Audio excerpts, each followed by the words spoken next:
Chegou a hora em que vamos estudar a palavra de Deus. A palavra de Deus é poderosa, meus irmãos. A palavra de Deus é viva e eficaz. E quando ela é aberta, o Espírito Santo vem em resposta à oração sincera de gente que está sedenta e faminta de ouvir a voz de Deus. E Deus jamais abandona seus filhos ou despede seus filhos sem alimentá-los com poder, sem nutri-los com a fé que vem das Sagradas Escrituras. O título da mensagem de hoje é Com os olhos na profecia. Com os olhos na profecia. A Igreja Adventista do Sétimo Dia foi plantada no solo da profecia bíblica. Esta igreja se diferencia de todas as outras denominações cristãs porque nasceu da interpretação da profecia. Esta igreja tem um senso profundo de iminência, de proximidade da volta de Jesus, porque foi enraizada no solo da escatologia bíblica. Sem a profecia, esta denominação não existe. Não faz sentido ser adventista do sétimo dia, e lembrando que adventismo significa aguardar a volta de Jesus. Sem a profecia da volta de Jesus, esta igreja não tem sentido para existir.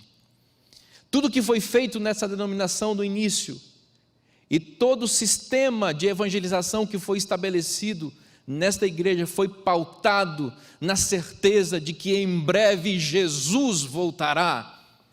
Jesus voltará em breve. Esta é a mensagem que resume o que esta igreja tem que pregar ao mundo.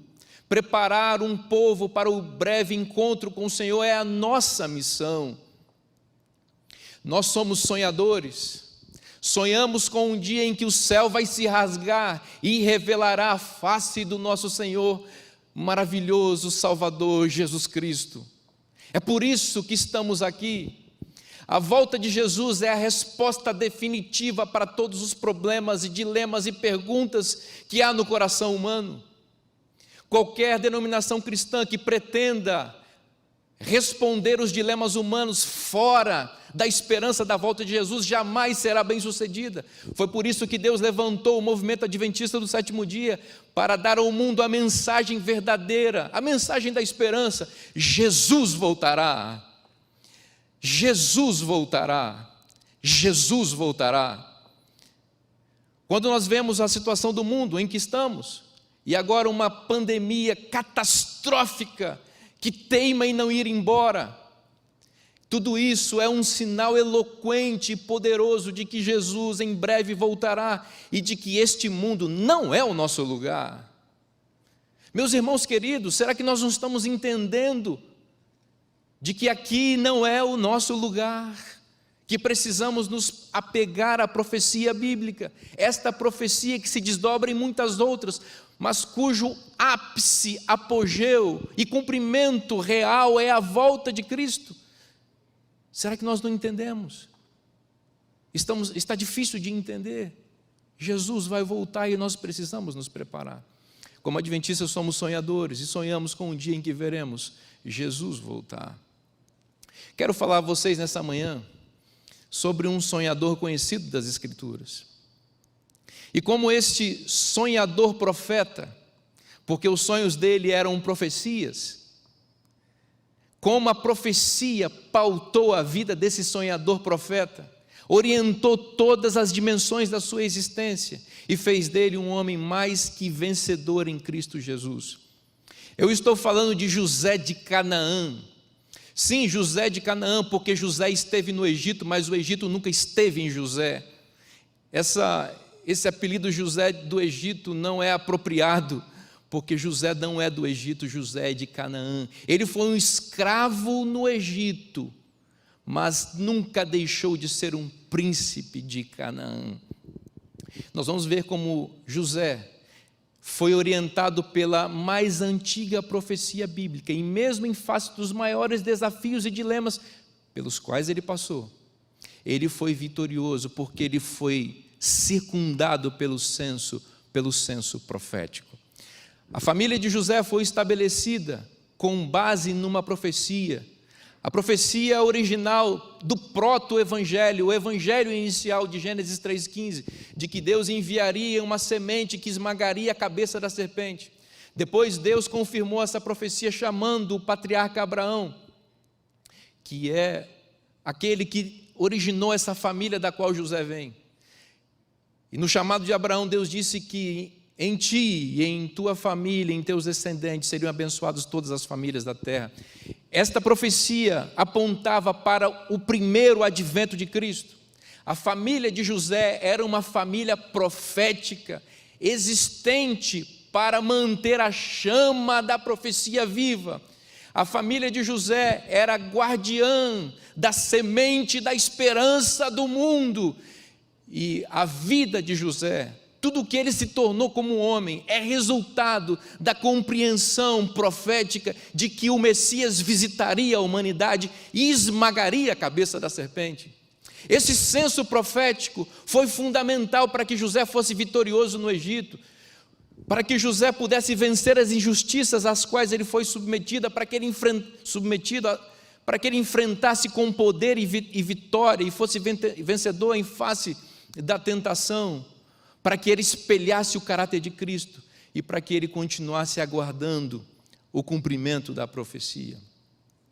Eu quero trabalhar com vocês quais foram os efeitos da profecia na vida de José de Canaã. A primeira coisa que nós descobrimos que a profecia faz na vida de uma pessoa, e eu convido você a abrir a sua Bíblia em Gênesis capítulo 37, e aqui nós vamos nos encontrar com o início da narrativa lindíssima da história de José. Você sabe, a história dele está retratada a partir do capítulo 37 de Gênesis e vai até o capítulo 50. É uma das histórias mais lindas do mundo, muito conhecida essa história, mas todas as vezes que nós nos deparamos com ela, nós somos abençoados. Aqui no capítulo 37 nós somos informados que José é filho de uma família disfuncional. O pai dele tinha 2 esposas e mais concubinas, e teve filhos com todas elas, e produziu ali uma família grande, extensa, com 12 filhos, e havia um dilema naquela família a respeito de quem seria o primogênito, ou seja, o filho de Jacó, que herdaria as bênçãos da primogenitura. Com isso ele herdaria a maior parte dos bens do pai, e mais importante do que isso, herdaria o privilégio de liderar o clã que encapsula a semente da esperança do mundo. Então, o primeiro filho de Jacó, Rúben, perdeu esse direito. Os filhos da sequência, Levi e Simeão, também perderam por conta de atitudes pecaminosas que tiveram. E o quarto filho, Judá, parecia ser ele que herdaria esta primogenitura. No entanto, um filho mais novo de Jacó, filho da sua outra esposa, se despontou entre os irmãos com um caráter nobre, um caráter de príncipe, um caráter real, um caráter que evidenciava de que ele cria na profecia e que vivia com base nela. Jacó distinguiu José entre seus irmãos, percebendo que, a despeito do fato de ele não ser o primogênito ou o mais velho daquela família, ele tinha todas as credenciais, ele tinha todas as características que poderiam fazer dele o futuro patriarca, que lideraria aquela família rumo à esperança. Então Jacó resolve materializar as suas expectativas de que José seria o primogênito daquela família, dando a ele um presente, uma capa talar. E esse presente encheu de inveja os irmãos, vocês conhecem a história. E os irmãos, especialmente liderados por Judá, intentaram tirar a vida de José, desejavam tirá-lo do caminho para que a primogenitura ficasse com a família deles, ou seja, com a parte da mãe deles, né? Judá era filho de Lia, José era filho de Raquel. Muito bem, vocês conhecem a história. Um dia José teve que procurar os irmãos que estavam longe, e o pai o enviou na missão. E quando ele se aproximou dos irmãos, caminhando errante no meio do deserto, os irmãos o viram ao longe. e planejaram matar-lhe a vida. Quando ele se aproximou, roubaram-lhe a capa, jogaram no poço, foram comer e tramar para ver o que iam fazer com ele. O desfecho você conhece. José foi vendido para mercenários ismaelitas que depois o venderam ao Egito. Ali, o jovem sonhador, profeta, tinha, aos olhos do mundo, seus sonhos e suas profecias sepultados. De que lhe adiantarão os sonhos?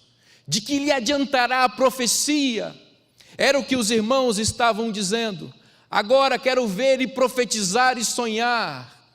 Quero ver ele sonhar e profetizar com a liderança espiritual dessa família, porque agora ele será um animal, escravo, vendido para ismaelitas que o venderão no Egito.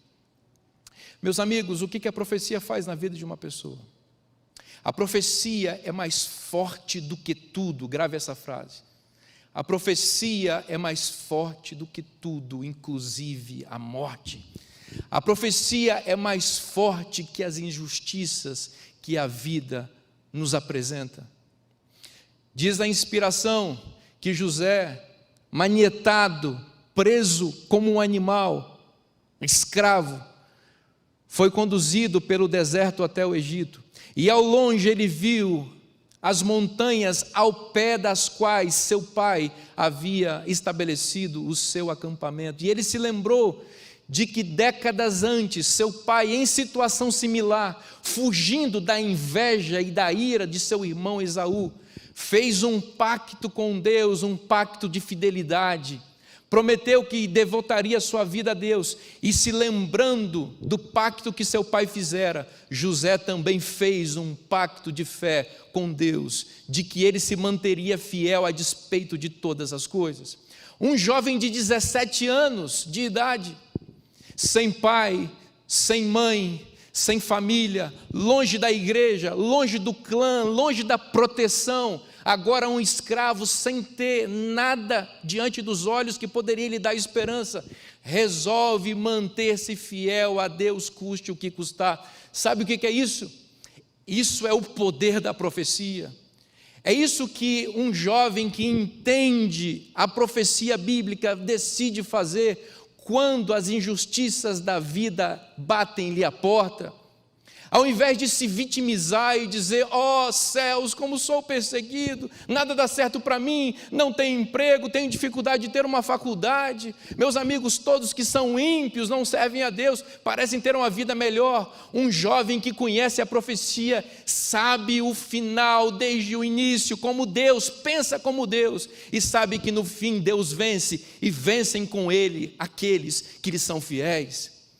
Um jovem que ama a profecia, que conhece minuciosamente os detalhes dela e aguarda o seu desfecho glorioso, que é a volta de Cristo, enfrenta as injustiças da vida, olhando para o céu, tira os olhos da terra, porque entende que esta terra produz situações circunstanciais, mas só Deus e o céu apresentam a realidade viva, e esta é a realidade que vale a pena ser vivida.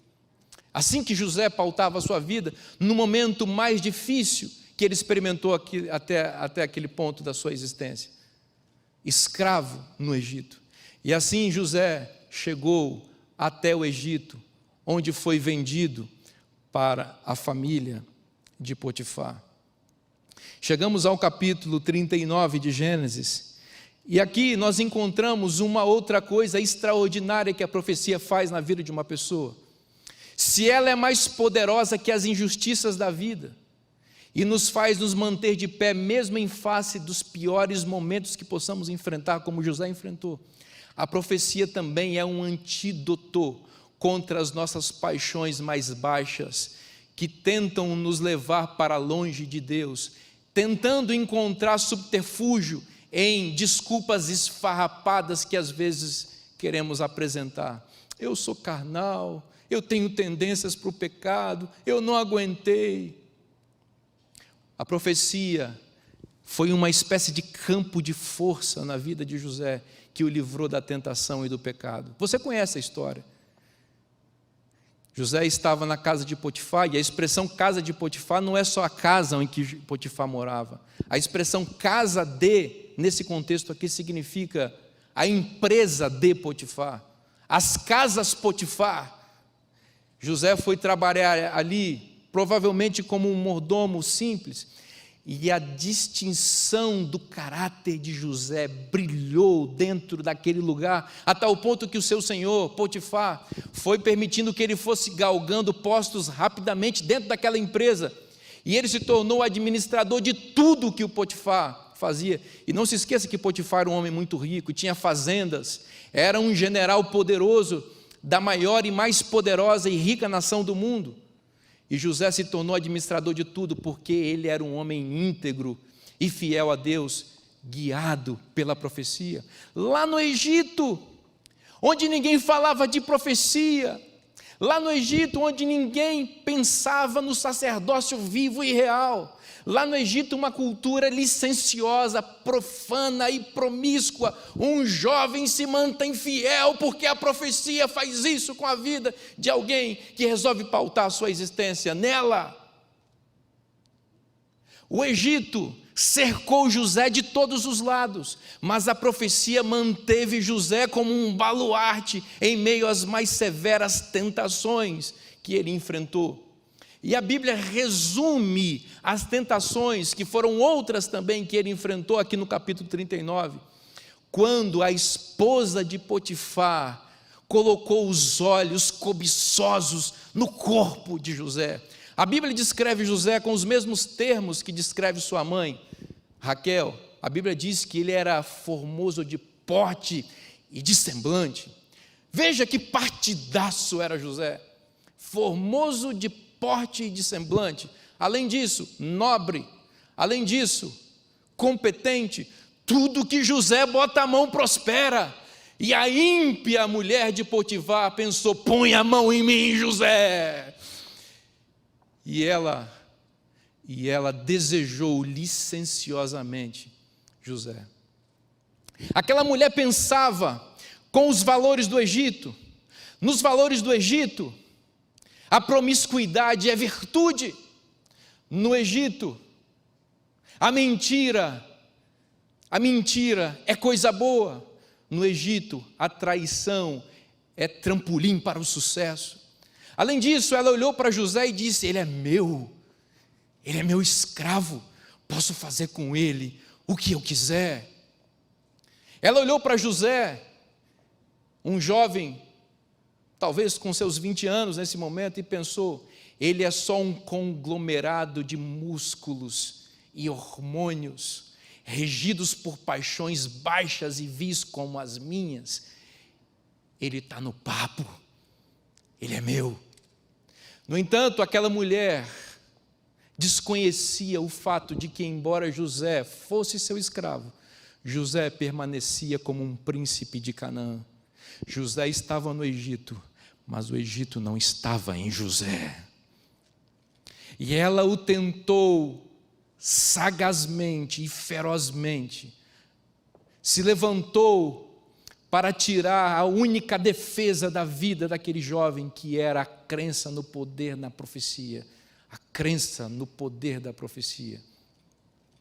E diz o texto bíblico que ela armou um cenário ideal para o adultério. E José estava lá, inocente, e ela o atacou como uma besta selvagem. E o texto diz que ele correu,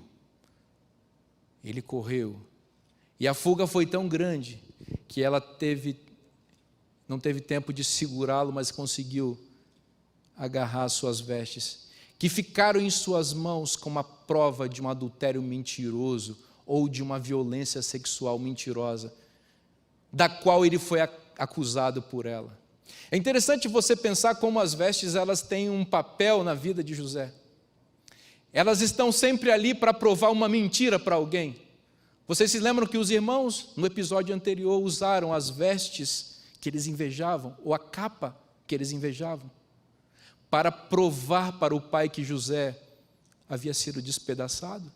Eles pegaram a capa, molharam no sangue de um animal e enviaram covardemente para o idoso pai e disseram: não é essa a capa do seu filho? Uma besta fera certamente o despedaçou. E dilaceraram o coração do idoso. Agora, José, de novo, tem a veste dele usada como prova de um crime, ou uma prova contra ele. A mulher segurou as vestes de José e disse: olha o que o hebreu que você trouxe para minha casa, falando para o seu esposo, veio fazer. Ele veio aqui nos desonrar. Provavelmente o marido não acreditou na história. E vocês conhecem o que aconteceu. José foi colocado na prisão. Meus queridos, a profecia é mais forte do que tudo, inclusive as mais baixas e vis tentações do diabo. Eu estou falando para pessoas hoje que estão enfrentando a luta da tentação e que estão considerando a possibilidade terrível de ceder e que estão racionalizando em sua mente desculpas esfarrapadas. Deixa eu dizer uma coisa para você: se você deseja se manter como um marido fiel à sua esposa, lembre-se da profecia. A profecia aponta para a breve volta de Jesus e para a necessidade de preparação para esse encontro. Sabe por que você está pensando na possibilidade de ceder? Porque você está tirando os olhos do céu e da profecia e colocando seus olhos nesse mundo perverso. Sabe por que você está caindo como presa fácil nas mãos do diabo? Porque você desintonizou a sua mente da frequência do céu e sintonizou a sua vida nos valores pervertidos desse mundo passageiro. Você está pensando em poder, em fama e em prazer, porque esse mundo se resume nessas três palavras vis: fama, poder e prazer. Os valores do céu são outros e estão invertidos. E se você deseja se desconectar desse mundo e ligar a sua vida aos valores de Deus, é fundamental que a profecia esteja como fundamento da sua vida. Se nós estivermos com a palavra de Deus escondida no nosso coração, e a mensagem poderosa, escatológica, que ela nos apresenta, guardada em nossa vida, o diabo não terá poder contra nós. Ele pode vir com seus ardis, ele pode estudar com estratégias para nos derrubar, mas em Deus e em sua palavra nós somos mais do que vitoriosos. Nós temos o poder, e o poder vem de Deus, da sua palavra e da oração. Eu não estou falando de interpretações sensacionalistas da profecia. Teve muito reavivamento ano passado com o Covid, reavivamento de gente com medo de o mundo acabar em pandemia, e se voltou. Alguns permaneceram, mas nós fomos olhando ao longo do tempo e percebendo o esfriamento de muitos, porque as pessoas vão se acostumando às realidades mais caóticas. Não existe reavivamento com base em Covid, não existe reavivamento com base em crise econômica, não existe reavivamento com base em índices terríveis que esse mundo apresenta.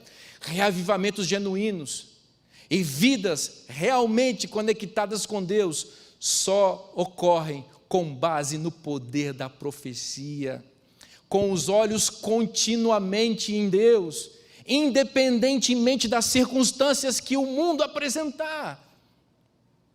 Independentemente das circunstâncias que o mundo apresentar. Deixa eu falar uma coisa para você. A pandemia vai passar. Em breve, nós vamos ver a capacidade dos governos de imunizar as pessoas para esta doença. Parece que os Estados Unidos da América já estão marcando para dia 4 de julho, o dia da liberdade, o dia da vitória contra o Covid. Nós vamos um pouquinho mais atrás. E em breve vocês vão ver e vão assistir o mundo exaltar a ciência como grande salvadora da humanidade. E o mundo mais uma vez descrê de Deus.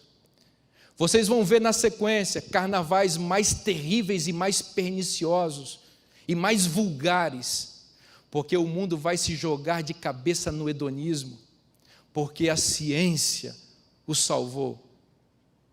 Essa onda vai atingir muitos dos filhos de Deus. Vocês vão ver na sequência dessa pandemia um agravamento da apostasia na igreja, porque muitas pessoas pautaram o seu reavivamento na circunstância pandêmica do mundo. E quando a pandemia for soprada desse mundo, o sopro do reavivamento fajuto também será feito, será soprado. Mas aqueles que olham para a profecia e não pautam as suas escolhas com base em circunstâncias, permanecerão de pé e perseverarão. E quando o mundo escurecer moralmente ainda mais, porque essa será a consequência pós-pandemia, um escurecimento moral denso, um afastamento completo de Deus e um ceticismo amplo, tal como nunca foi visto. É nesse momento que a profecia precisa brilhar. É nesse momento que a palavra de Deus precisa espargir de nossa vida para iluminar o mundo caótico. Foi assim que José se manteve fiel diante das trevas morais do Egito. José era um homem da profecia, porque a profecia é mais forte do que tudo, inclusive a morte. A profecia é mais forte do que tudo, inclusive as mais severas tentações que nós possamos enfrentar. A profecia é uma luz fulgurante em meio às trevas desse mundo. Bom, a profecia é mais forte que as injustiças, a profecia é mais forte que as tentações, e o que ela faz mais? Chegamos ao capítulo 42 de Gênesis. Nesse capítulo, nós encontramos José já na posição de governador do Egito. Quando José saiu de Canaã, ele tinha 17 anos. E diz o texto sagrado que quando ele se tornou governador, ele tinha 30 anos.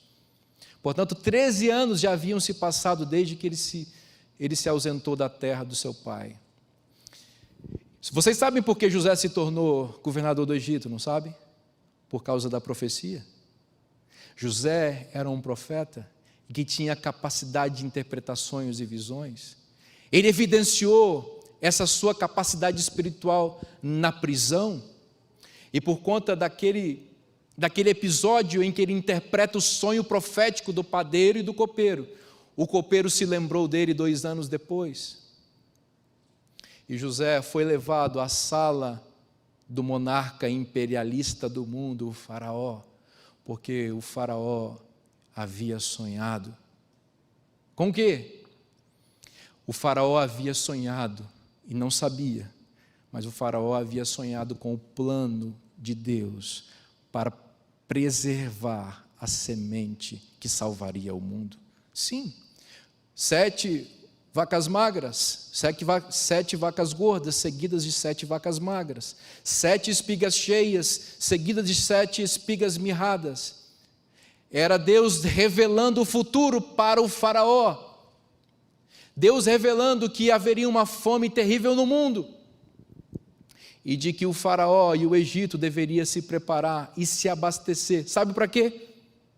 Não era para alimentar os egípcios, era para alimentar o clã de um patriarca, de um príncipe que estava em Canaã, porque se aquele clã morresse, morria a esperança do mundo.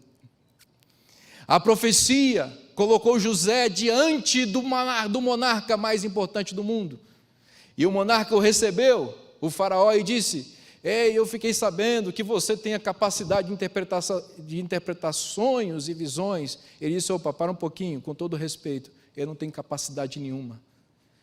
Os sonhos vêm de Deus, e Ele dará ao faraó a sua interpretação. A profecia faz um homem se humilhar diante de Deus e dos outros seres humanos, reconhecer quem é, E isso exalta o nome de Deus, e Deus exalta aqueles que se humilham. Esse é o poder da profecia. E vocês sabem, José interpretou e deu um conselho muito sábio ao faraó: coloca um homem para administrar isso daqui. E quem que o faraó poderia escolher a não ser o homem pautado pela profecia, o homem que estava com os olhos continuamente no céu? Foi isso que aconteceu. José se tornou governador do Egito, vice-faraó do Egito, por assim dizer. Todas as decisões do Egito passavam pela mão dele. E José abasteceu os celeiros do Egito com todo o tipo de mantimento que salvou o mundo. Passaram-se 7 anos de vacas gordas. José tem 37 anos. Passaram-se 2 anos de vacas magras, e um dia José estava no seu palácio. José era um diplomata, estava negociando com as delegações diplomáticas das nações da terra, que se dirigiam a ele em busca da commodity mais cara do mundo: comida. E ele recebia, todo paramentado como um vice-faraó, as delegações do mundo. E um dia ele estava em sua sala e ele sentiu o cheiro de ovelha. Um cheiro diferente.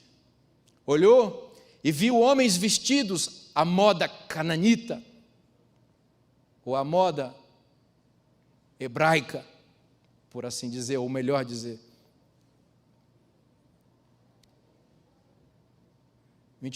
22 anos separava José daqueles 10 homens.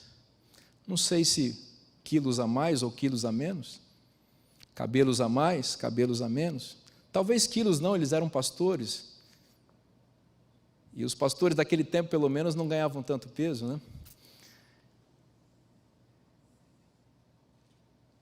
Mas José não pôde deixar de discernir o idioma. Eles estavam falando hebraico. José olhou com mais atenção e discerniu a face de seus mais terríveis algozes. Naquele momento, um misto de sentimentos tomou o coração do governador: vingança, perdão, o que eu faço? Prevaleceu o desejo de perdoar. Porém, a exemplo de Cristo, a quem José representa como tipo, José estava disposto a perdoar seus irmãos se eles fossem novas criaturas.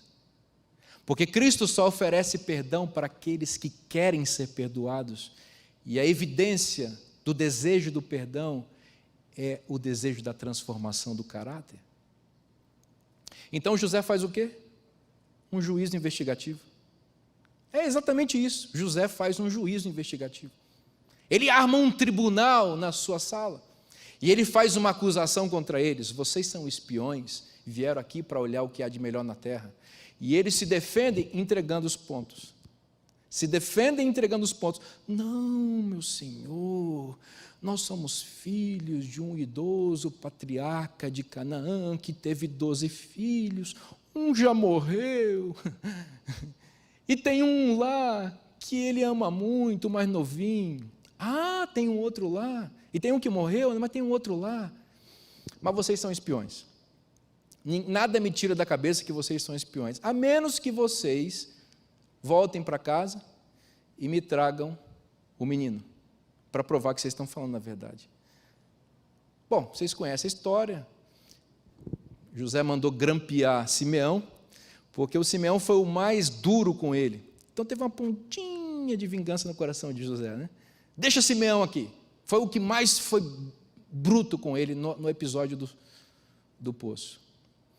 E eles voltaram para Canaã com os mantimentos, porque José mandou comida para matar a fome da sua família, e com o dinheiro de volta.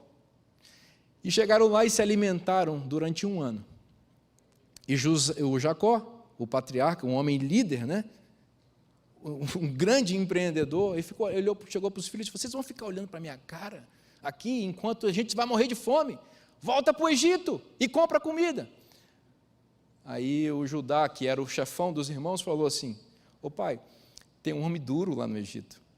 Ele falou duro com a gente. E ele falou que ele não vende comida para a gente mais se nós não levarmos Benjamim conosco. E o idoso falou, mas o que vocês fizeram comigo? Foram falar para o homem que eu tenho esse filho? Pai, parece que o homem vê coisas, aquele homem sabe de coisas que a gente não entende. Ele já foi perguntando pelo Senhor. Como é que pode? Bom, finalmente, Jacó cedeu. Se eu ficar sem filhos eu vou ficar. E mais uma dor no coração do patriarca. E agora 11 homens vão para o Egito e estão recebidos com honras. Aliás, 10 homens, né, porque Simeão estava preso lá. Mandou soltar Simeão e eles são recebidos com honras na casa do governador. A cena mudou. Agora eles são amigos do homem, vão jantar na casa do chefe. E o José manda organizar o banquete e manda colocar as cadeiras na ordem de nascimento dos irmãos. Parece que esse homem sabe de tudo, sabe até quem é o mais velho, quem é o mais novo. Eles devem ter pensado. E manda servir Benjamim 5 vezes mais. Por quê? Ele estava na outra mesa, olhando para ver qual seria a reação deles. Será que eles vão se comportar com Benjamim do mesmo jeito que eles se comportaram comigo 22 anos antes? Ou o coração deles é diferente? José está fazendo um juízo investigativo. Ele quer extrair confissões genuínas. Ele quer perceber arrependimento sincero para ele poder conferir seu perdão. E eles parecem que passam nesse teste, mas o juízo de José é complexo, é amplo. E ele tem um plano muito sagaz. Ele diz, olha, vocês podem ir embora. Já estou satisfeito, o menino veio, vocês são homens bons. Então vai embora. Dá um abraço lá no pai de vocês. Quase falou, disse que eu estou com saudade, mas você não falou, senão ia entregar os pontos, né? E eles já estão indo embora, felizes da vida, e eu imagino assim, ó, poxa, agora a gente é amigo do governador, você imagina, rapaz, que situação, já saindo nos portais do Egito, quando eles ouvem os tropegados dos cavalos, e a expressão de ira da guarda real do Egito, e uma acusação seríssima contra eles, vocês roubaram o copo ou a taça de prata do governador. De jeito nenhum. Podem matar aquele de nós que vocês encontrarem a taça. E o resto de nós vamos ser escravos de vocês. Eles já fizeram a sentença. Aí o homem disse, não, fica tranquilo. A gente não vai matar ninguém não. A gente só vai pegar o ladrão e depois a gente despede vocês. E voltam eles para lá. E mais uma vez, eles entram na sala do faraó, do governador, e se ajoelham diante dele. E mais uma vez a profecia se cumpriu, porque a profecia se cumpre. Lembra do sonho profético, dos feixes que iam se dobrar diante do feixe de José? A profecia se cumpriu. Diz o texto que enquanto eles estão ali conversando em hebraico, para que José, o governador, não entendesse, eles dizem, isso é porque a gente não viu a angústia do nosso irmão naquele dia no poço, falando em hebraico. E José, ouvindo tudo, diz o texto que José se convulsionou de tal maneira em choro que ele teve que sair para chorar escondido, para não entregar o plano. E ele volta. Então Judá pede a palavra. Judá é o líder dos irmãos. E aqui nós estamos no capítulo 44. E Judá, pastor Gilson, fala uma coisa que é altamente teológica e que tem tudo a ver com a justificação pela fé, que se processa no juízo investigativo que Deus faz nesse momento, para avaliar a nossa vida. Olha o que Judá diz para José. Capítulo 44, versículo 16. Então disse Judá, que responderemos a meu senhor? Que falaremos? E como nos justificaremos? Olha a resposta em forma de pergunta de Judá. Como nos justificaremos? Achou Deus a iniquidade de teus servos, eis que somos escravos de meu Senhor, tanto nós como aquele em cuja mão se achou o copo. Meus irmãos, no juízo investigativo que Deus processa nesse momento para aferir a nossa vida espiritual e identificar se nós realmente estamos confiados ou firmados nele, é aqui. A única resposta que nós podemos dar, verdadeira resposta, diante das acusações da promotoria satânica contra nós é: nós somos pecadores e não há nada que nós possamos fazer por nós mesmos para nos justificar. Não há como nos justificar.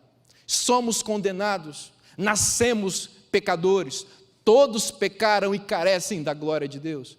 Como nos justificaremos? Judá faz um reconhecimento do pecado, um pecado que neste caso aqui ele nem tinha cometido, ou nenhum deles. Vocês sabem, José que plantou a prova na bagagem de Benjamim. No entanto, aqui ele está se referindo a uma consequência pecaminosa mais ampla, e certamente ele está lembrando do que eles fizeram com José. Não há como se justificar. Então Judá, como o líder do clã, ali naquele momento, faz um discurso memorável diante do governador do Egito. Ele diz assim: meu Senhor, me permita falar, tu és como o próprio faraó. Meu pai teve 12 filhos, um morreu. E um dia eu estava lendo essa história para minha filha, ela falou: pai, que mentiroso, né? Falando para o homem mesmo, olha ali. Eu falei: filha, vamos descontar o rapaz aqui agora, um morreu. E ele teve 2 esposas, e ele amava mais a esposa, que era mãe desse que morreu. E essa esposa lhe deu 2 filhos, um que morreu, e esse menino aqui, Benjamim. Quando meu pai aceitou que Benjamim viesse para cá, eu prometi, meu pai, que eu levaria de volta esse menino para casa. Irmãos, nós estamos falando de 22 anos depois que eles tinham brutalmente vendido José para o Egito e não tinham pensado no choro que o pai derramaria, nas lágrimas que o pai derramaria por conta daquela separação. 22 anos antes eles eram ímpios, perversos.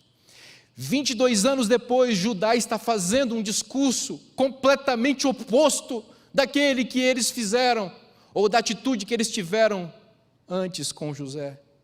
Judá diz para o faraó, para o governador, eu prometi que esse menino vai voltar, porque se ele não voltar, o meu pai morre, o meu pai não vai aguentar. Então eu tenho uma proposta para te fazer, meu Senhor. Deixa o menino ir, porque eu vou ficar no lugar dele. Sabe o que aconteceu aqui nesse momento, no juízo investigativo que José montou? O caráter do réu espelhou o caráter do juiz. Quando isso ocorre no juízo investigativo celestial, quando o caráter do réu, que somos nós, espelha o caráter do justo juiz, que é Cristo, o juízo acaba e a sentença é desferida. E sabe qual é a sentença? Justificado pela fé. O condenado é liberto, o perdido é achado, o perdido é salvo.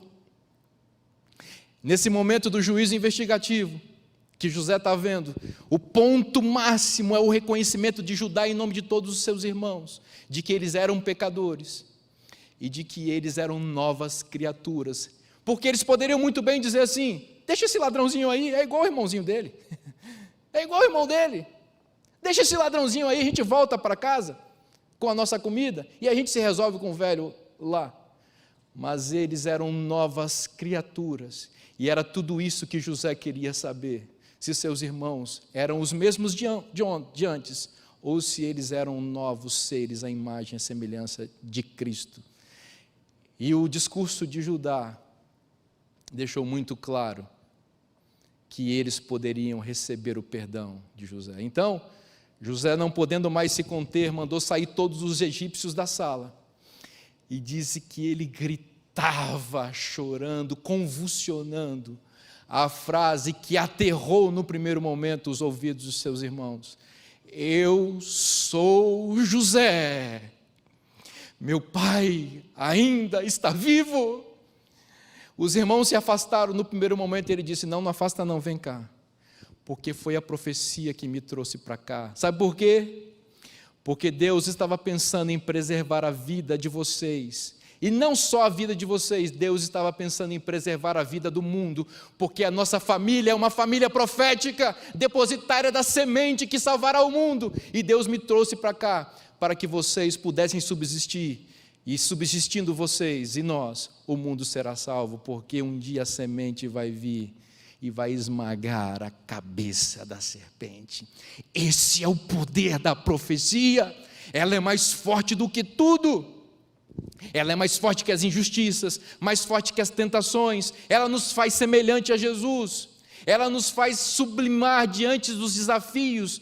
Ela nos tira da vingança e do mal e do pecado e nos coloca acima e nos dá um caráter como o de Cristo e nos faz viver e agir como Cristo. E é isso que José está fazendo com base na profecia. Vocês sabem o que acontece no final? Eu estou contando essa história como se vocês não conhecessem. Os anos se passaram e chegamos ao capítulo 50 de Gênesis. José está para morrer. Jacó tinha ido para o Egito, a sua família foi para lá também. O melhor da terra do Egito era deles, a terra de Gósen. Uma grande multidão estava crescendo ali. E José chamou os descendentes de seus irmãos, e fez com que eles jurassem uma coisa solene. Sabe o que José fez que eles jurassem? Eu estou para morrer, mas Deus vos visitará. Em outras palavras, eu estou para morrer, mas a profecia vai se cumprir. Eu não vi a profecia se cumprir, mas ela vai se cumprir. Meus irmãos, a profecia é mais forte do que tudo, inclusive a morte. A profecia vai se cumprir. Então, quando Deus visitar vocês, tirem meus ossos do Egito e me levem para Canaã, porque eu sou governador do Egito, estou governador do Egito, mas eu sou um príncipe de Canaã. Me levem para Canaã, sabe por quê? Porque é lá que a profecia vai se cumprir, é lá que a profecia vai se tornar homem. E eu quero que, ainda que morto, o meu corpo esteja no local sagrado em que a profecia viva vai pisar, que o verbo encarnado vai aparecer. A profecia é mais forte do que tudo, inclusive a morte. Meus irmãos, essa profecia se cumpriu, Jesus veio, e a profecia se renovou, porque Jesus disse que vai voltar. Aqueles que creem na volta de Jesus são como José neste mundo, estão no Egito acossados pelas opressões, pelas injustiças e pelas tentações, mas são como diplomatas de uma terra que esperam, andam nesse mundo como peregrinos porque almejam a cidade que Deus é o arquiteto. Armam suas tendas aqui, mas sabem que aqui não é o nosso lugar de descanso. Estão andando em direção a Canaã celestial, porque creem que a profecia vai se cumprir. A profecia vai se cumprir em breve. Jesus vai voltar. Você entende o que significa isso? Em breve Jesus vai voltar. Se você quer vencer as injustiças da vida, quer vencer o pecado feroz que te acossa, que te assedia tenazmente, se você quer espelhar o caráter de Cristo e se você quer se manter perseverante, a profecia é mais forte do que tudo, inclusive a morte. Convido você, onde você está, a fechar os olhos para falarmos com Deus. Nosso Deus e nosso Pai, obrigado pela Tua palavra. Continua, Senhor, conosco. Amém. aceita a nossa decisão e aquece o nosso coração com o poder da profecia. Senhor Deus, tira nossos olhos desse mundo. Amém. E coloca nossos olhos fixamente em Ti, no céu, de onde Cristo em breve virá para nos levar. Amém. Continua conosco, nós te pedimos em nome de Jesus. Amém.